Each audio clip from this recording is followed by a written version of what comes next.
Hello friends, today I've got another Star Wars Black Series action figure review. Today it's C-3PO at the Resistance Base from Star Wars Episode 7.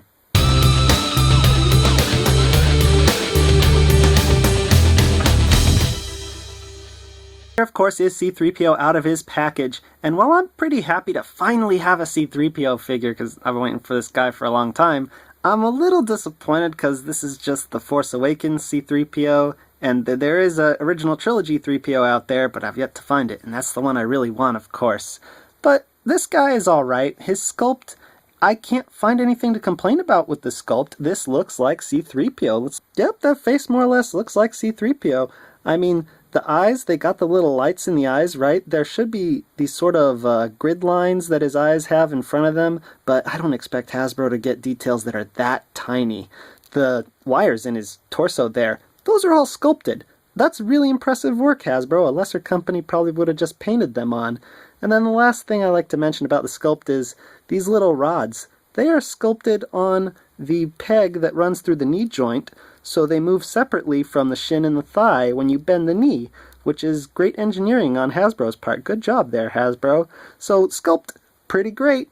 Paint, also pretty great. Like I said, the paint in the eyes, very clean on mine, although I saw other figures at the store where the lights in the eyes were not very easy to discern from the gold color in his eyes, so watch out for that.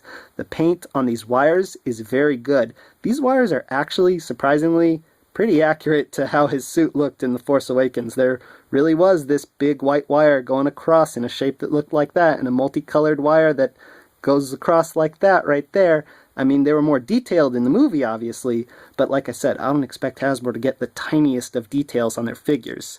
The arm over here, it's just cast in red, so it looks a little flat in my opinion, but it doesn't bother me too much. Frankly, I don't like the red arm in the first place. But on the underside, the hands, they got the black part of the hands painted on just right, on both hands in fact.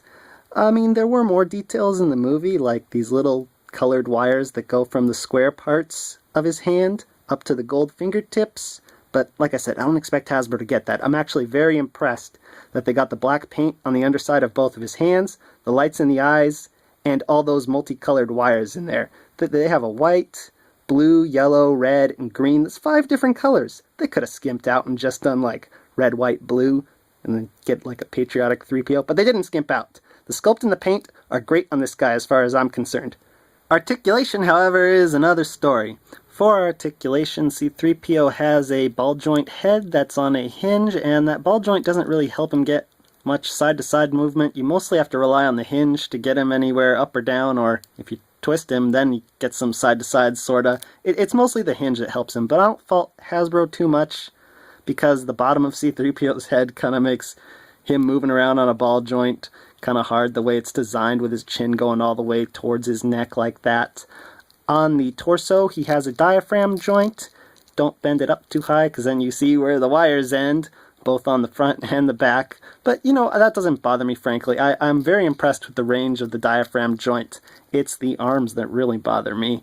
The shoulders have hinge and swivel, and it's weird, this gold part on the left shoulder here, it's a separate swivel. It can swivel independently, and then you can swivel this independently, so it's like there's almost 2 swivels, because these top parts of the shoulders are separate pieces.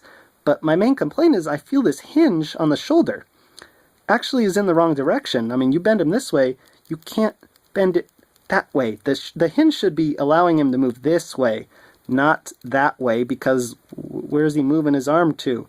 I don't think it's very convenient. And then, of course, there is no elbow joint at all. And I understand why Hasbro left it out, because these pistons here connecting his arm would have to move if the elbow was able to move.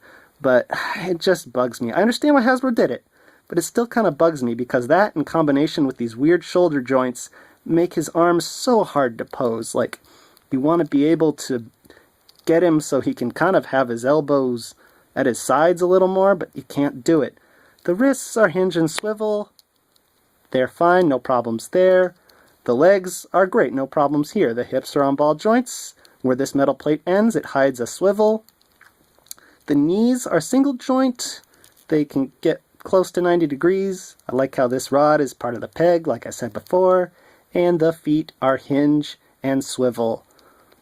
It's just the arms that are a big problem. 3PO's packaging was pretty standard. He's a regular release, number 29 in this wave.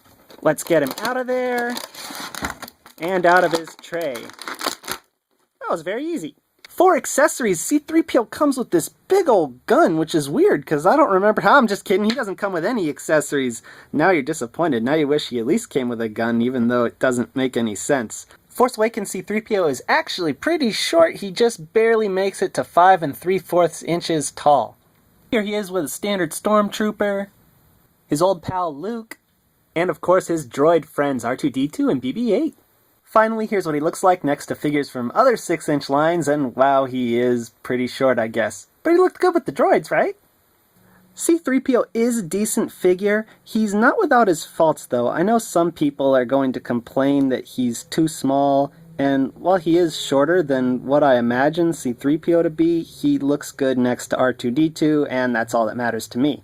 I also know some people are going to complain that he's not all shiny, he should be vac metallized, he should look chrome, right? But chrome can wear off with time, and it sort of gives away the scale. The reflections don't look right on a 6-inch figure. So I'm not going to fault Hasbro for doing it with flatter paint. I mean, it is pretty shiny, but it's not chrome, you know? And that's a stylistic choice, too. So I'm not going to fault Hasbro for a style choice. I will fault them for that articulation. The arms are so crummy, Hasbro. Come on, I mean, even if you couldn't do elbows, you know those shoulders should not hinge that way. Or at least, like, they should not swivel in 2 places. It's so weird. And also the accessories. I know that there are no accessories that make sense for Force Awakens C-3PO to have, but I don't think we should have had a Force Awakens C-3PO. I think we should have had a single C-3PO figure that came with alternate gold and red arms, and that could have been an accessory, and then Hasbro wouldn't have forced us to buy 2 figures instead of 1, which I know why they want to do it, because they want more money, and I know why I bought this, because I need a Force Awakens C-3PO, so I guess I'm just feeding the beast. And that's the lesson for today. Until next time, friends, peace out.